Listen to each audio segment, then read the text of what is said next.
एक महत्त्वाची बातमी, शेतकरी कर्जमाफीसाठी बच्चू कडू 28 ऑक्टोबरला नागपूरमध्ये भव्य मोर्चा काढणार आहेत आणि मोर्चा आधी बावनकुळेंकडून बच्चू कडूंना बैठकीचं निमंत्रण देण्यात आलेलं आहे।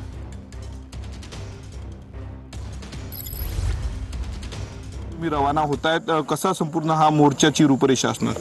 एकंदरीत 150 सभा आम्ही आता घेतली आणि सांगोल्याला काल समारोपीय सभा झाली आणि हजारो ट्रॅक्टर आज आम्ही पाहतो नागपूरच्या दिशेने आम्ही निघालेलो आहे। आजची संध्याकाळी आमची वर्धेला मुक्काम झाल्यानंतर जे मुख्य बावनकुळेजीने जे काही आम्हाला निरोप पाठवलेला आहे का आम्ही 28ला मुख्यमंत्र्यांसोबत किमान 35 सचिवांसोबत बैठक लावू आणि तुम्ही बैठकीला यावं। आपण बैठकीला जावं का नाही जावं या सगळ्या संदर्भात उद्या 4-5 वाजता आज 4-5 वाजता आम्ही वर्धेला मीटिंग घेऊ आणि मला वाटते का हे आंदोलन आता फक्त करू आणि पाहू याच्यावर थांबणार नाही। जेपर्यंत निर्णय होत नाही आणि लिखित स्वरूपात भेटत नाही तोपर्यंत माघार नाही।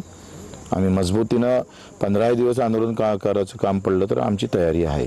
नागपुरातलं आंदोलन किती दिवस चालणार हे सांगता येणार नाही। लाखाच्या वर देखील शेतकरी येऊ शकतात असा दावा जो आहे तो बच्चू कडूंनी केलेला आहे। स्वप्नील उमाप, TV9 मराठी, कुरळपूर्णा, अमरावती।